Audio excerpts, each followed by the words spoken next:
Hey everybody, how's it going? Welcome back to Copper Jacket TV. So as you guys can see, I'm still on my phone. They're working on my house at the moment. They're waiting for parts. So it should be done in the next day or two and I'll be back to making regular content. But I wanted to talk to you guys about something really important. The California handgun roster is being challenged by a case called Rena V. Bonta. As a matter of fact, this case has existed for a little while now, but there has been some important developments. So Rena V. Bonta challenges the California handgun roster. It also challenges the changes that were made to the roster that says that if you add one new item to the roster, 3 other things have to come off. And so in California, I mean, I lived there for 42 years, dealt with the roster. I still talk to plenty of people who are frustrated with the roster. The roster is already bad enough. It means that Californians can't get the regular stuff that everybody else in the country has. They're stuck with things like old Gen 3s and, handguns that have been on there for decades now, and they can't get anything new because of the roster. And so, having this new addition that says, you add 1 to it and you have to take 3 away, it just means the roster is going to shrink into pretty much non-existence and you won't be able to get much at all, which is saying something because you really can't get much now. So there was 2 parts to Rena V. Bonta. There was one that challenged the roster itself, and there was the one that challenged the new requirements for the roster. Now, the one that challenged the roster itself was thrown out because there was a previous case that already failed in the Ninth Circuit. So the Ninth Circuit found that California was in their rights to have the roster there, and so that had to be thrown out. And so Rena basically was just going after the changes that had been made to the roster.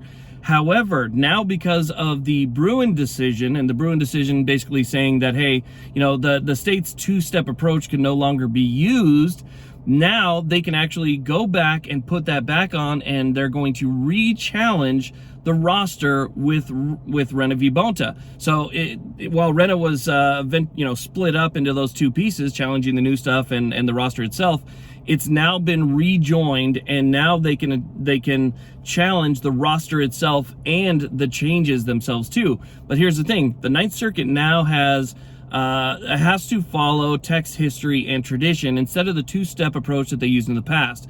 The 2-step approach that they used in the past was basically looking at states' interests, right, and how it weighed against the Second Amendment. So if the state could prove that not having this law would be somehow so bad for them that it would be irreparable, right, that it would cause so much harm to the state that it would somehow I don't know the word, but it would somehow override the Second Amendment, then that 2-step approach would basically weigh and balance the state's interests over your Second Amendment rights. And if the state's interests were greater than what the court considered your rights, then the state would win. That was the 2-step approach in a nutshell. And that's why the Ninth Circuit Court of Appeals was constantly saying that these things were constitutional and they were upheld, and California always won in these anti-2A cases is because of that 2-step approach. But now the Supreme Court has told the Ninth Circuit you can't do that anymore. As a matter of fact, they sent the mag ban back down to the Ninth Circuit saying, hey,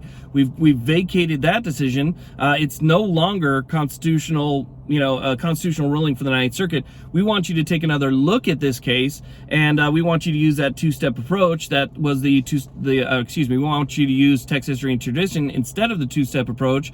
Text history and tradition is what was used by Judge Benitez to give everybody Freedom Week, and so you could see if they actually use it, then the Ninth Circuit's going to have to overturn the mag ban too.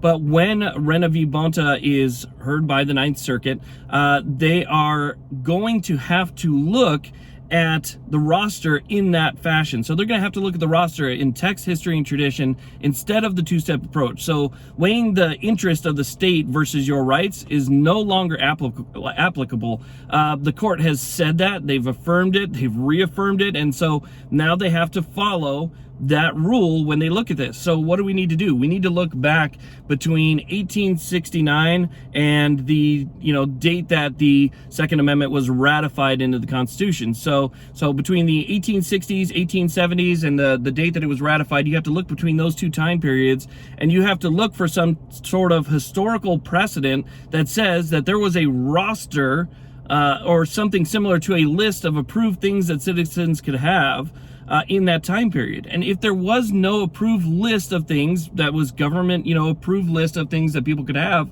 if that didn't exist, then the roster can't exist by the Supreme Court standards.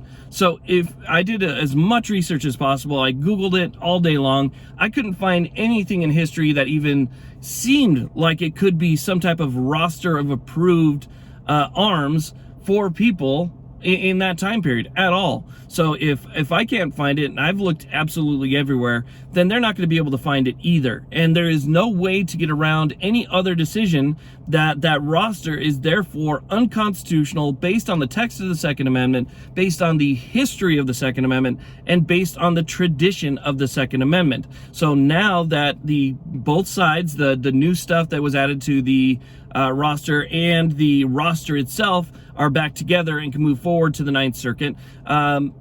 Look, that's pretty much it. That's the only decision that I can see that they could come up with. I mean, basically what the Supreme Court did is they told the Ninth Circuit, you're doing everything wrong. This is not the way to approach people's rights. They're not second-class rights. That was something that was said as well. And so, you know, being that they're not second-class rights and that they have to look at the history and tradition of these things and the guidance that was given to the Ninth Circuit, there is no way that the roster can stand. So again, this case has already been moving forward. So we might actually have a decision here fairly soon. I don't know the exact time frame, but once they actually apply that text, history, and tradition to this case, the state's interests don't matter anymore. So it's not about that. It's about looking at this case. It's about looking at what the state has done in creating these laws, creating this list and these rules, and then seeing if this is something that existed in the past. And if it's not something that existed in the past, it has to be deemed unconstitutional. So it looks like California, the mag ban could be over, just like Judge Benitez and the 3-judge panel both said that it should be, said that it was unconstitutional in California. And with Rena V Bonta moving forward, it looks like Californians could be in for a massive windfall, because you're talking about the roster, the AWB, and you know, the mag ban, all possibly being overturned in the state of California. And if it's done by the Ninth Circuit, it affects all states that the Ninth Circuit presides over. So that would be pretty incredible. And I am really looking forward to this massive two-way windfall that we're going to be seeing across the country. Because again, that balanced, interesting approach is not going to work anywhere. It's not just California. I mean, you know, Bruen was a New York case, right? But it applies to all of these different circuit courts that are just taking it upon themselves to be activists and using that two-step approach. So hoping very, very soon here, we will see some freedom come back to these very unfree states. So that would be some excellent news, and I'll jump on there as soon as we hear any changes. Again, I just wanted to bring this to you because I think it's very important. I know how much people cannot stand the roster in California, so any good news is definitely great news. I want to thank you all very much for watching. I really do appreciate it. Please like, subscribe, and you guys have a great day.